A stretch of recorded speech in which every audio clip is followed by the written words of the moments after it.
What is going Torger's on? birthday is today. 14, man. That's hard to believe. Yep, Torger is 14 and had a nice workout with him this morning. It's good. We not only did one but two runs. We're up to the morning warm up run and then the real run after the workout.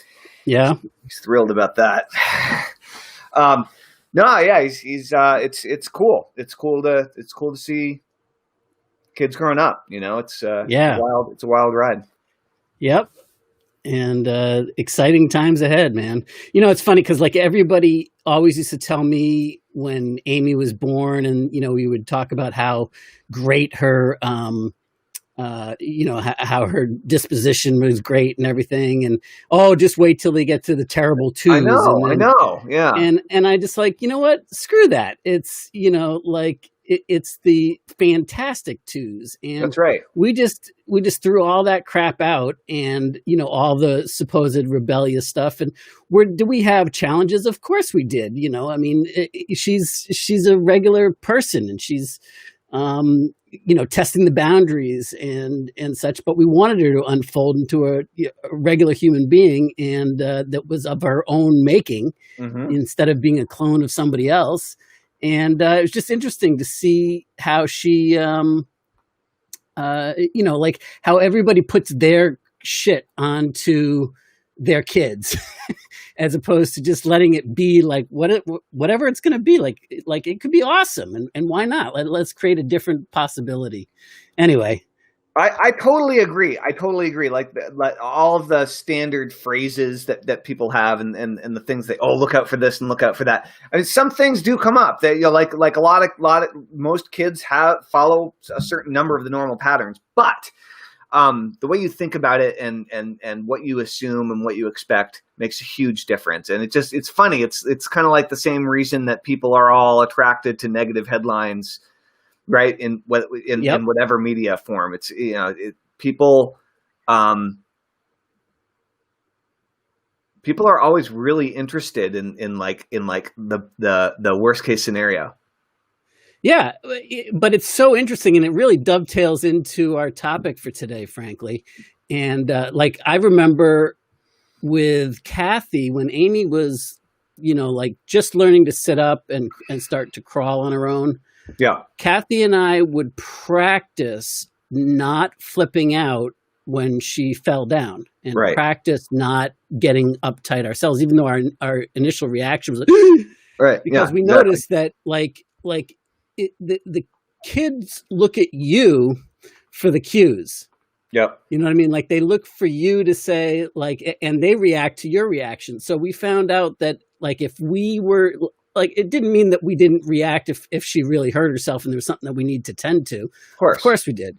But we found that we were able to shift her beliefs about herself by not getting, you know, infringing our, you know, concerns on her just automatically. And more often than not, she just got right back up, brushed herself off and said, oh, well, I don't want to do that again. Basically, right. You know, you could just see in her thought process, but it was no big whoop. Whereas our initial reaction was definitely it's a big whoop. Right. Of course. And I mean, you know, whether you're freaking out about your kid falling down while they're trying to crawl, or whether you're freaking out about your website not working the way it's supposed to be working, or whether you're freaking out about your first sales letter that you ever put up seems to be completely bombing and not converting at all, or whether you're freaking out because, you know, whatever reason you're freaking out in your business, it's very similar discipline to learn how to observe something going wrong and not labeling it and not have it mean something, right? Like inside you is personally, like, you know, beating yourself up over it or something of that nature. Like it's just something it just is what it is. Not to quote, I don't know if you've ever seen Jerry Seinfeld's latest stand-up, but he has this whole routine about every time somebody wants to make a big deal about something, they say the word twice. It is what it is. And that's that. Those types of, anyway. I was just, you know, thinking about all that. And, you know, like but it just is. Like, the situation is what the situation is, and it's not something that is going to affect you positively or negatively unless you make up your mind to have it be that. You know what I mean? That's right. And interestingly, being able, yeah, like when you're in a situation where you are down on yourself, or when you're upset about the way something's going, or you're frustrated, or you're overwhelmed, right, or you're confused, or or whatever it is, how do you make that mental and emotional shift where you can get up and out of it, and then really start doing something in order to improve the scenario instead of just staying stuck in the muck, right? Yeah, yeah. So limiting beliefs. You want to know an interesting limiting belief? We've talked about this one before. Is well, actually, should we talk about limiting beliefs that we've seen in ourselves and then have attempted to overcome? We can, but what I'd like to do is just kind of tee up what I think we'll have a, while we do this and we wait for the delay in people being able to chime in. Yeah. I'd like to just share like what we discovered when we were talking to Dan several months ago, and how he, talks to high-level entrepreneurs that are looking to level up their game. Yeah. And, just kind of like out of the blue, he'll ask him, hey, I'm curious, like, do you think that you have any limiting beliefs about your business, about success, about, what has to happen to, say, shift your business online or something of that nature? I mean, I'm just putting it in our terms. Right. But, and then he just listens, and it sparks quite an amazing conversation. So, I mean, like, I think it's one thing for you and I to go, rambling on and spouting on as we definitely are able to and can share lots of great experiences. But I would really love to know what our audience is experiencing and what their thoughts are, and whether they feel like, that they're hindered in some way by a limiting belief or enhanced in some way by a belief, right? That served them. And so. And having said that, now, what do you have? What do you want to talk about? It's a good question. These Facebook Lives are always funny because you never know whether you're going to go live and you are going to be talking to yourself with no viewers, talking to yourself with viewers that don't interact with you, talking with viewers that interact with you, or talking with viewers that interact with you and a whole ton of them and are super interactive and like love spreading the word. And it's a very interesting process to just have no idea what that's going to be like. And one more category, the ones that watch and interact on their own later on after the live is over, when the recorded version is posted. That's right, which oftentimes is the biggest push. And so we're talking now live, and the majority of people that are going to watch these videos often watch the replays. So, right. So maybe we should just talk about some of whether or not we have any limiting beliefs around money or things that we've seen. And then if we see some people jumping in and commenting, we'd love to hear from you guys. What are some of have you ever had an argument? Oh, this is good. Have you ever had an argument with a spouse, boyfriend, girlfriend, partner, or business partner about whether or not they're thinking too big or too small? About whether they're being too unrealistic, right? Or what are their goals too big, or are their goals realistic? These types of conversations. Have you ever had a boyfriend, girlfriend, spouse, partner, or business partner who came from a significantly higher or a significantly lower financial bracket than you grew up in, right? And how that can affect relationship dynamic. It's quite and belief about what's possible. Yeah. Yeah. These are some of the things you can ask yourself. Have you ever had arguments or disagreements with a spouse? Thank you, Troy. Awesome, Troy. Thanks, man. About about money and where you have disagreements about the nature of money, if money's good or if money's bad. So we'd love to hear about some of the challenges that you faced in relationship to limiting beliefs and success or your income, as well as questions or thoughts you might have around this. Please go ahead and chime in and let us know what your thoughts are. I had an interesting experience, kind of related to what you're talking about here, that happened to me many, many years ago, where I saw this play out in real time, where what somebody thought they were communicating and what the other person heard and what everybody else heard was something completely different. And it all had to do with their filters. It all had to do with their frame of reference and how they were listening. And it was really kind of interesting because I don't remember the exact context, but it was a like leadership building conference thing that I was doing. And one of my best friends that I met actually through that process turned out to be like, he's a brother from another mother. Like we were like separated at birth but like by like 15 years or so, he is a bit older than me. And I looked up to him a lot in business, still do. And anyway, he's a good friend of mine. I think you may have met him, Bernie. Did you ever meet Bernie? I don't remember Bernie. Well, he was definitely at my 90th birthday party when we did that big bash back in the day. And I know you and the gang were all there. And so anyway, Bernie, so we were sitting around there and everybody was sharing this story. And basically they were trying to give an example of how this phenomenon happens. Mm. And so somebody shared kind of like the game of telephone, only we were all, it wasn't whispered to one person. We were all talking and we were all present for the conversation. And the basic exercise was to repeat back what that person just said, or to respond it wasn't to repeat back what they just said, but it was to respond with your thoughts on what they just said from your point of view. Yeah. And it went around and all of us kind of said our own piece, but it was pretty close to what the original message was. And it got to Bernie, and Bernie said something, and it was so skewed towards his point of view that the person facilitating the training said, "Hey, wait a minute, what did you hear? What was said? What do you think was just said?" And he repeated it back, and it wasn't anything related to what actually was going on. And it was reinforced by all of us in different combinations. And so he started listening through his own filters, and he swore to God that's what he heard.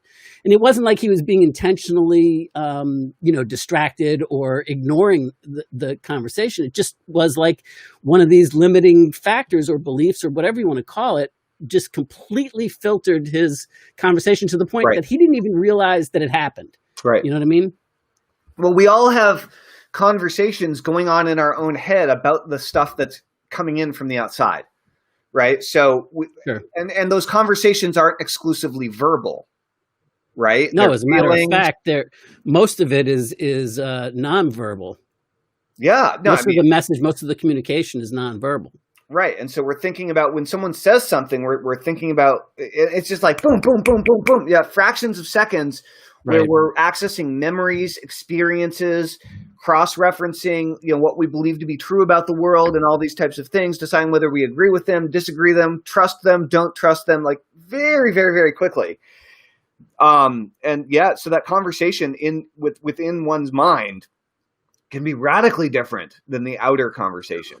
Ooh, I've got something that just occurred to me in the midst of what you were just saying. Were you having a conversation in your own head while I was talking? I was, but it was completely related to your conversation. And, how can we not have a conversation? Right. I mean, I dare you to stop it. I know.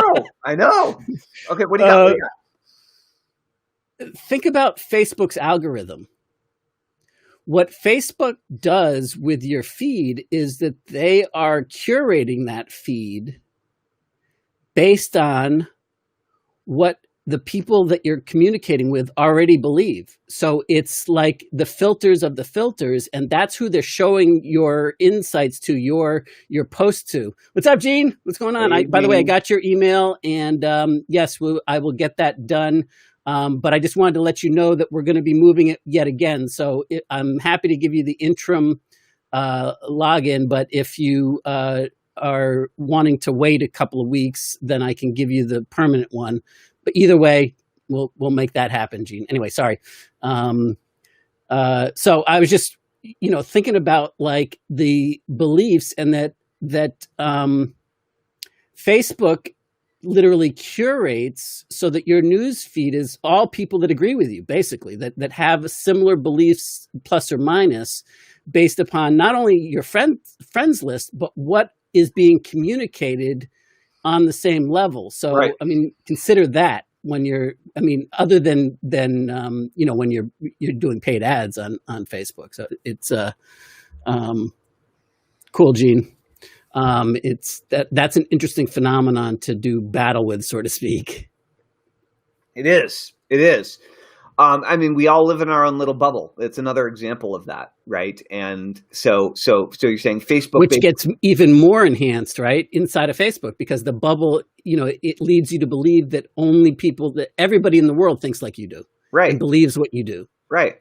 We're all living behind the wall, right? Yeah. Of our own making. Bum bum bum bum. And maybe that's why people get so torqued when they get a differencing of opinion that goes counter to what they know to be true in their world. They believe something else is reality.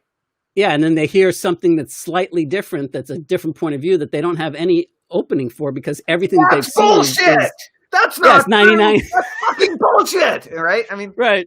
Like it's 99% what they already believe to be true, and what they just to confirm what they see that you're right, because these posts are absolutely right. It's what I already believe and already know to be true.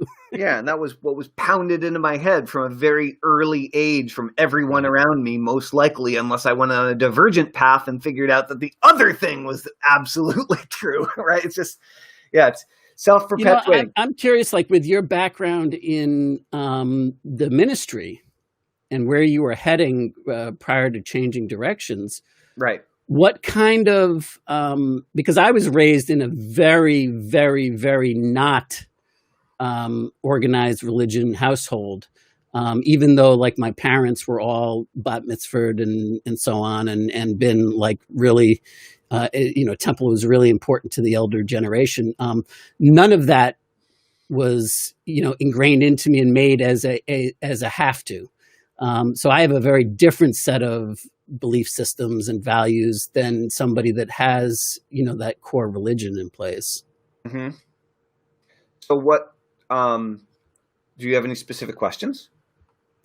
Well, is there something that you can see, like how it's affected you now, positively or negatively, or just like how some of that influence that was ingrained at an early age, from the ministry led you to have certain points of view or dogma or whatever, Yeah, I'm sure there's all sorts of stuff. And there's probably a ton of stuff that I can't see still. Right. But like I grew up going to Sunday school, like all throughout my childhood, and for those of you who don't know, I almost went to ministry school because if nothing, I was doing so poorly in regular school that it was one of the threats. I was going to have to go to ministry school unless I shaped up, so it's kind of like, okay. But the thing was that I was going first I grew up Lutheran, and then we was Congregationalist, so not super hardcore, you know what I mean? Not there are some religions that are like really super intense. Congregationalist is kind of watered down, kind of, it's not too, you're going to burn in hell for every little thing. But throughout the Sunday school process, I went through confirmation, and, you have to study a bunch of stuff and do a bunch of stuff, and you have to give at least one sermon. And I gave a sermon. And so I got up on stage, in a big room in front of a whole bunch of people, me and my dorky self. And like, I gave a sermon, and I was like, and everybody thought it was cool. I was like, oh, and then I gave another one. Everybody thought that was positive cool reinforcement. Yeah. And I was like, oh, all right. And what I found was that as long as I didn't write out a script or try to memorize anything, I was great. So what I finally came up with was I would make like bullet point notes, and then I would like freestyle it and talk about my ideas, and I could do that really well. And so in 7th grade, 8th grade, I was giving sermons in front of my church. And one of the things that gave me was the inherent confidence that I had the ability, and I didn't use it for years.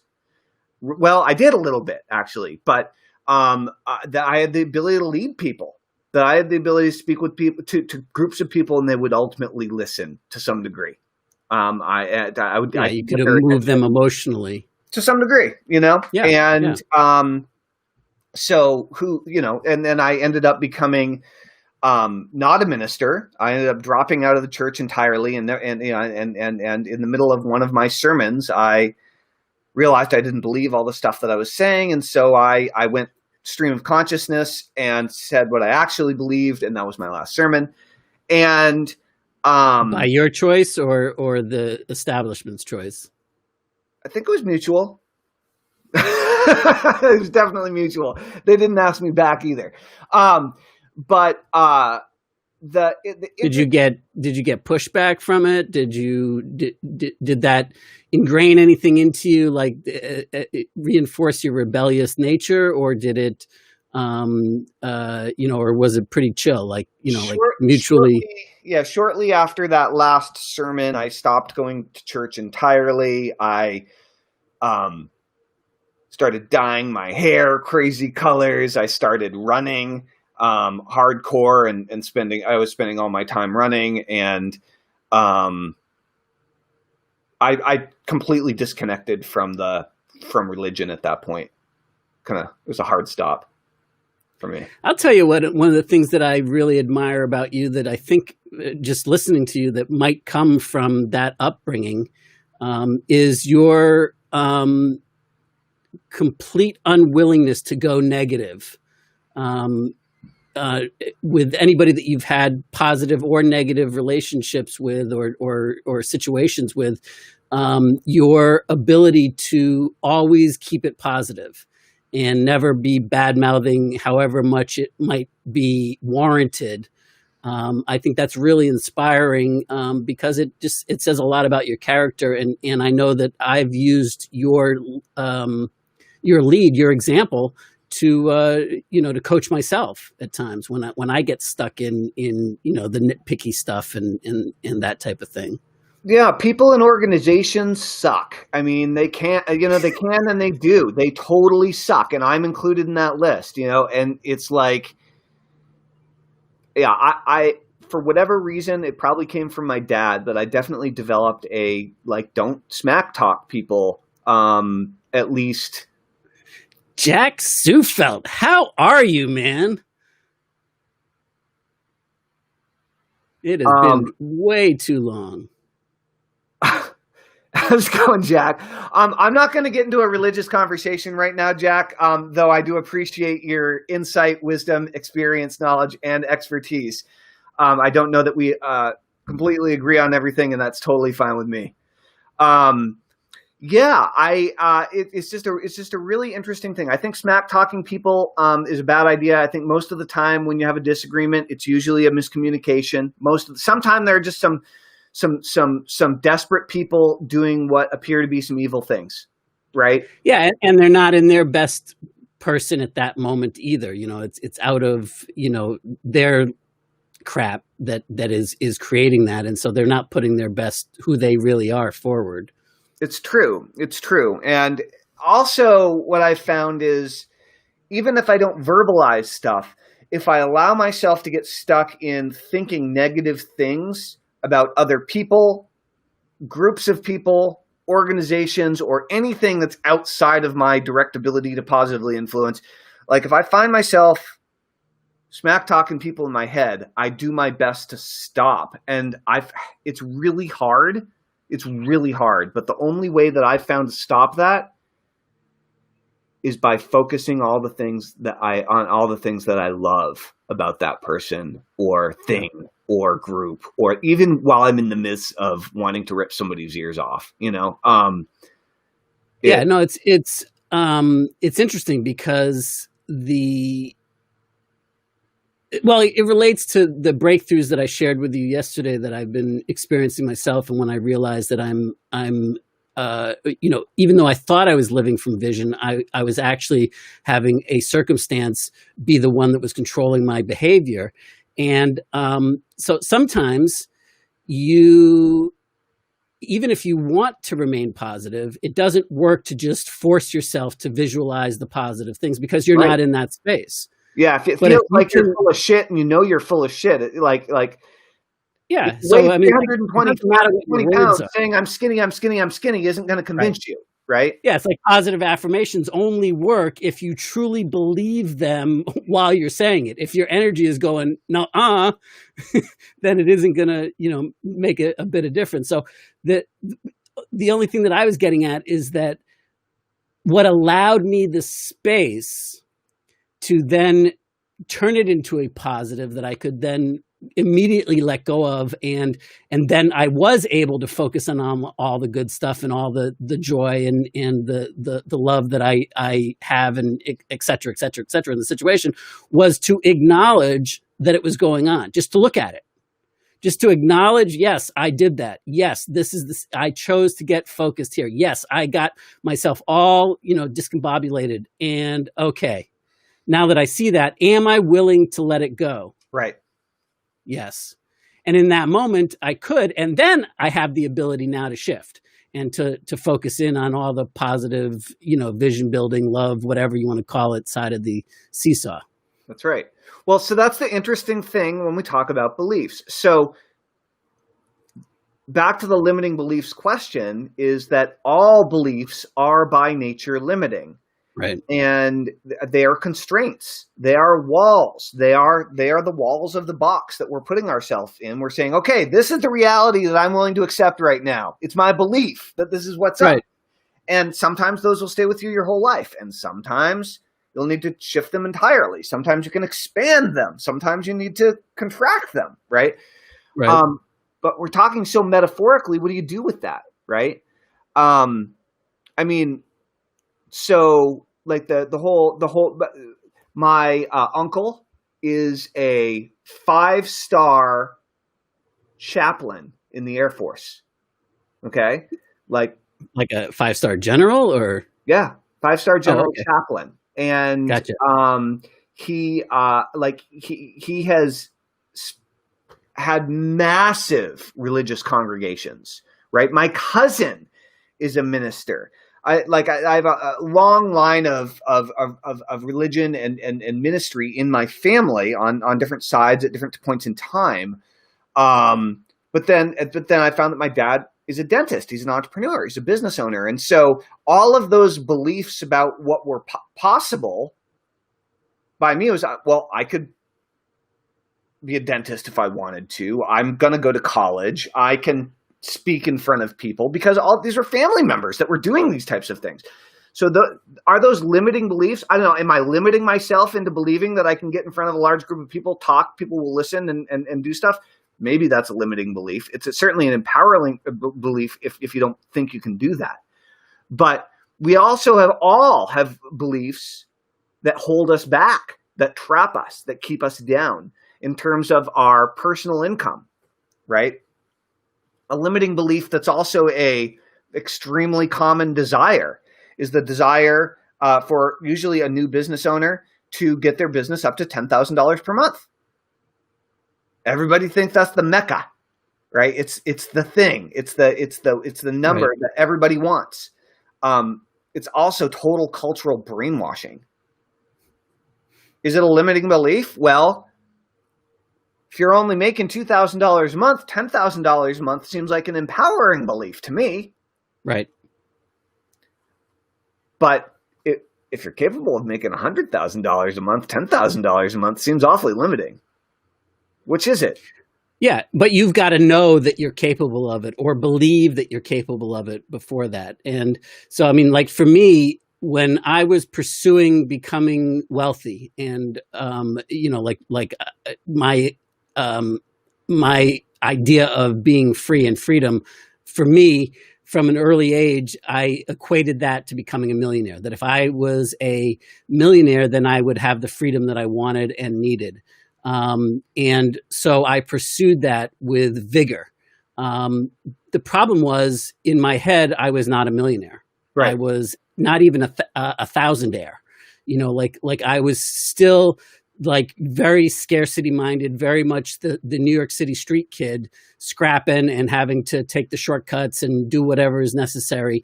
So for the longest time, I didn't have, I mean, like I had to battle to get to the point where I got to about $75,000 a year. Right. In kind of my own business. It was the first time when I finally had some success in network marketing, when I got into the $75,000 a year income stream, which, at the time and at the company, I was at the top 1% income earners in the company at 75,000. But it was a huge struggle. And then from there to do it on my own was another battle entirely.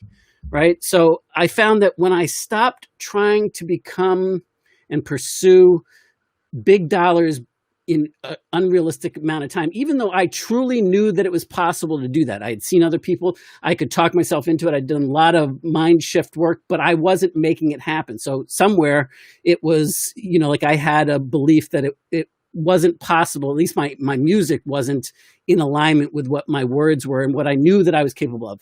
One of my empowering beliefs, and like you said, all beliefs are limiting in some capacity or another. The question is, are they serving you, and are they continuing to serve you, as you grow and as they grow? That only you can decide that. Anyway, one of my beliefs that I believed from birth, I don't know how I learned this, but I believed that I could learn anything. And I also believed that anybody could learn anything.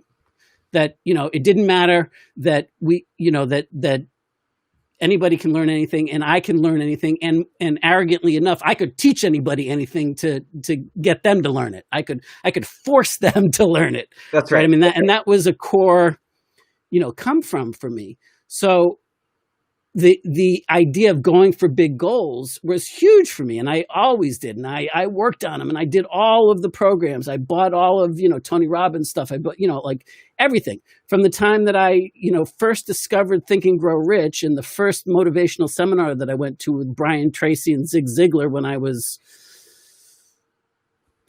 15 years old, maybe. Wow. Something like that. No, I was probably a little bit older than that, because I was already into the martial arts by then, because I remember going up to Brian Tracy because I was watching him on stage, and I said, "You study martial arts, don't you?" And I could just tell that, from the way that he was holding. Anyway, the thing that I found interesting is that it wasn't until I chunked back my goals and said, all right, let me focus first on in my own business, building $1,000 a month. Right. And I knew I could do that. Like, even though I'd never done it 100% on my own, building my own business, building my own website. This is when I first launched my website. I hadn't done it. So, but I knew that I was like, that's possible. I can, I can wrap my brain around it. And then I set a goal for 3,000, and then it was 5,000 and 10,000. The point is that when I gave myself those chunks, within 18 months, I was making $1 million a year in my income within a year and a half after that. Mm-hmm. But I never made the progress until I just incrementally, and I mean, I know you've heard me talk about this endlessly in the 2 Comma Club before I sold that over to Russell and that crew over there. But when I ran the 2 Comma Club for 4 years, it was monthly newsletter for 4 years. When I had that, there was a section in the 2 Comma Club newsletter called "Adding Zeros to Your Thinking," and that's what this was all about. It was all about just doing that. Mm-hmm. And now I'm going to shut up, I think. Well, so I see a comment that came in from Jack, and I don't know. I haven't looked at the whole thing, but I know it's. Jack says, we're only limited by our views and ignorance. Let's all be totally positive and good, like you're saying to do, and let truth be our guide and strength. Trying to always be better is epitome of personal. I was like, I've never said the word epitome before. What is this? I've clearly never typed the word epitome. Um, is the epitome of personal growth. Sadly, there are evil and mean people out there who do or say bad things, and we have to deal with them and what they say. It's true. He says, I love the success stories he's sharing. As a man thinketh in his heart, so is he. Many say knowledge is power. Isn't the proper use of knowledge is power? That is right, Jack Zufeld. Awesome. I'll tell you that one of the best ways to upgrade, to enhance, or even to become aware of areas where you may have some limiting beliefs around money, success, business, or what you are capable of accomplishing in your life is simply to spend time with people that make more money than you and make a habit of doing that. And if you can spend more time with people who are making more money than you in an area where you really want to grow, as in your career or in your business, then it's going to make you an even bigger impact. And you know that you're doing this right when you are uncomfortable. When you go to their house for a visit and it's way nicer than your place, or where you don't really want to give them a ride in your car because you're embarrassed about how crappy your car is, or where you aren't quite sure if you're going to be able to afford the bill on your portion of the tab when you guys go and meet for dinner at a restaurant that's outside of your pay grade. Now, maybe you shouldn't go to that one, but the point is that make sure you can afford it. Is that if you're uncomfortable with some of the ideas that are being discussed, if they confuse you, if you're threatened by them, if they buck your beliefs about money, success, or wealthy or rich people, there's a very good chance that you're doing the right thing. Same is true with limiting beliefs around fitness. Okay? If you want to drop a few pounds and you want to change your actual actions and beliefs about what you're capable of with your health, with your nutrition, with your fitness, whatever that means to you. You know, you could be an Olympic athlete, you could be morbidly obese, you could be anywhere in between. Point is, start hanging out with people that are in better shape than you, and if you start doing more of what they're doing, you're going to get in better shape. Like, that's the bottom line. And it's going to make you uncomfortable to do more of what they're doing because you're not in shape.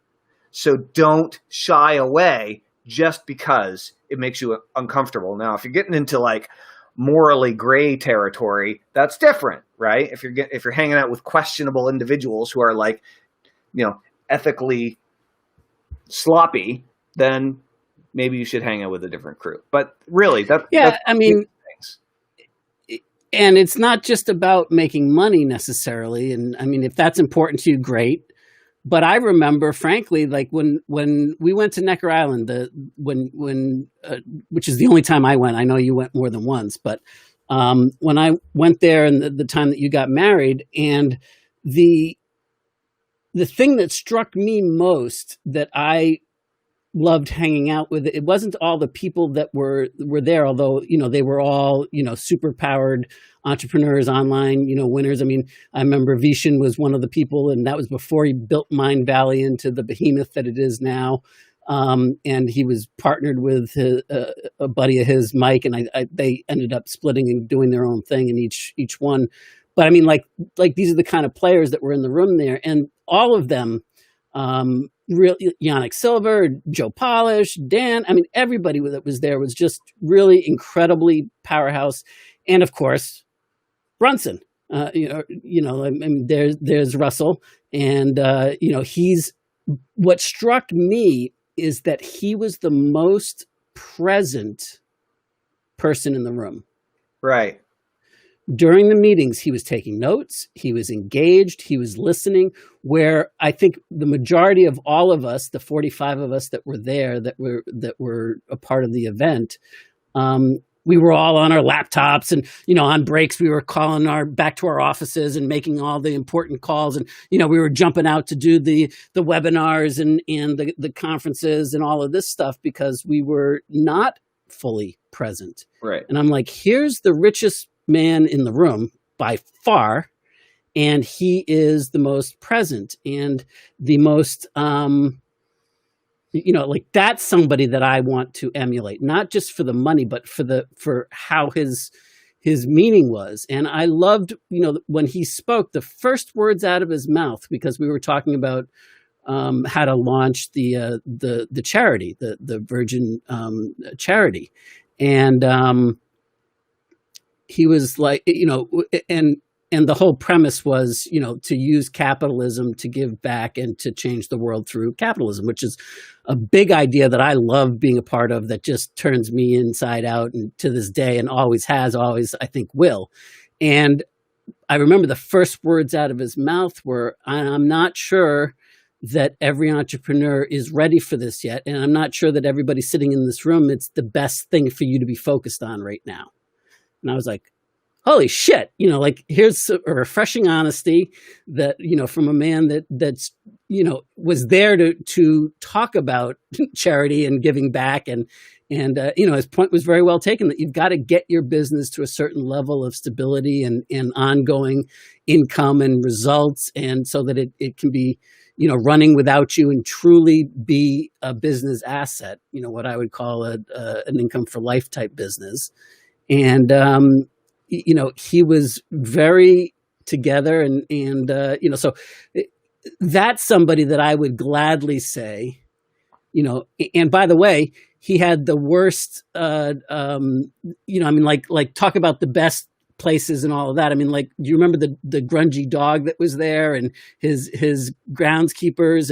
And do you remember how, like when we went on the poker run, he played practical jokes on all of us by locking the bathroom and climbing out the window and coming back and having fun with all of us while all of us are sitting online waiting for to try to get into the bathroom. I mean, like, to me, that anyway, I mean, that's just something that, I'll never forget. And when I think about like the people that I want to aspire to, it's that it's for me, it's not the money anymore.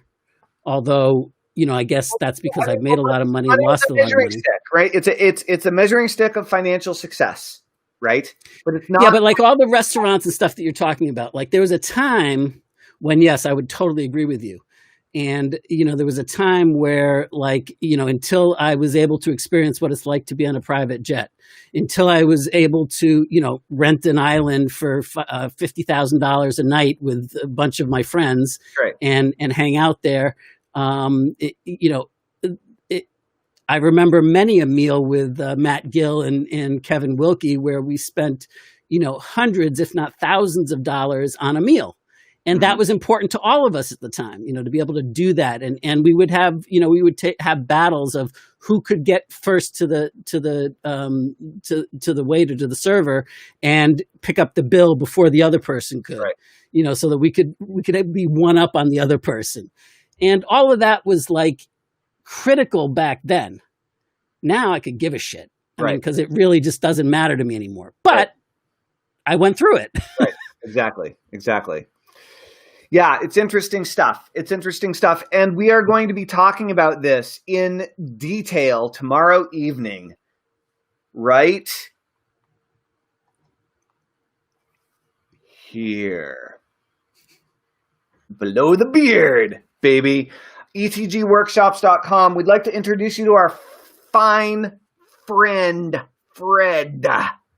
Is he feathered? No, he's furred. Not feathered yet, but... Is he furred? No, I guess he's in fur. I don't know. He's in fur, but he's not. He doesn't have fur. Right. So if you want to meet Fred, you got to go to that website. Put in your name and email. We're going to introduce you to Fred tomorrow night. We're going to teach you and show you and discuss all about breaking through the financial glass ceiling, getting off the hamster wheel, getting past the financial plateau that you've been stuck at for way too long. We're going to be talking about specifically limiting beliefs and how limiting beliefs can hold you back personally and in your business from achieving the success and doing the good that you can, how to break free from those limiting beliefs, and exactly what you can do in the real world in order to start moving forward immediately. So 7 p.m. Eastern, 4 p.m. Pacific, go to www.etgworkshops.com. We're going to introduce you to our friend Fred. He's pretty fantastic. What are you saying, Gene? Tard? I'm not sure if the word's tard, and if it is, what do you mean?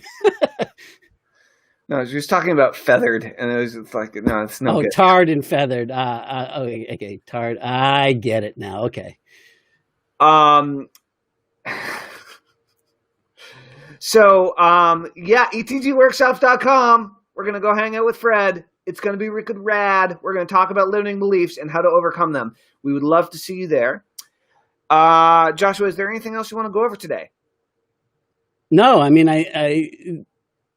it would be really cool to get like other people to tell us what they think, if they think that they have any limiting beliefs, but in lieu of that and what they are and how they've been, how it's affected them.